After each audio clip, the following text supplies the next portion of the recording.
She was allegedly raped, and then she was fired.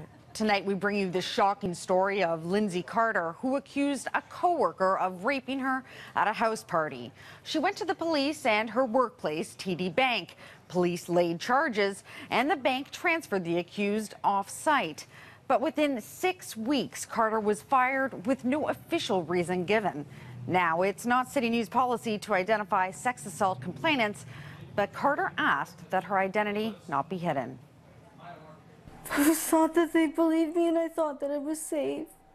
And I thought they were going to protect me and they were going to take care of me because that's all they said they were going to do, but they didn't. And they just made my mental health worse. 6 weeks after going to police, TD, and Robertson Company, the agency that hired her, Carter was fired.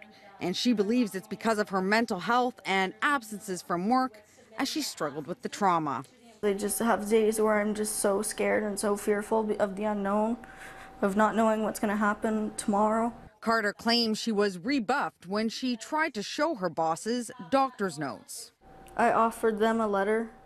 I offered Robertson Company, the staffing agency that represents me, a letter from CAMH detailing my assessment, outlining that I have been in a trauma and that I'm suffering anxiety and PTSD and result of that. And he just continued to pressure me and reiterate that business was being disrupted while just blatantly ignoring that my life is falling apart. We reached out to Robertson Company both yesterday and today. They didn't respond to our emails. We also reached out to TD by email on Monday, requesting an on-camera interview. I asked 6 specific questions surrounding Carter's termination. Among them, what steps were taken by TD once you learned of her alleged rape? What is TD's typical protocol when an employee becomes an alleged victim of crime? And who made the decision to terminate Ms. Carter's contract, the job agency or TD? We followed up with TD Bank several times today. A spokesperson responded with this statement.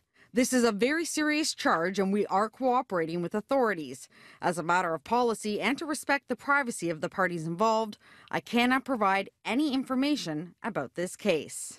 Lior Samfiro specializes in employment law and says TD failed as an employer, even though Carter was hired through a third party.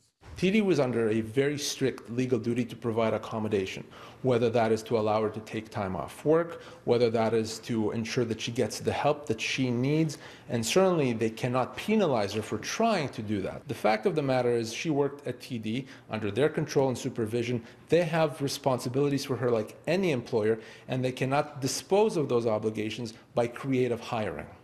Carter says not only were no accommodations offered, but pressure actually increased. They're making my health worse, and they pushed me and pushed me and pushed me, and I'm done. Now, Carter says after we started making phone calls, the employment agency left her a voicemail saying that they would resume paying her, but her job at TD still terminated. Carter reached out to us to tell her story because she thought it was a story that should be shared. If you have a story you'd like to share with City News, here are the ways you can reach us.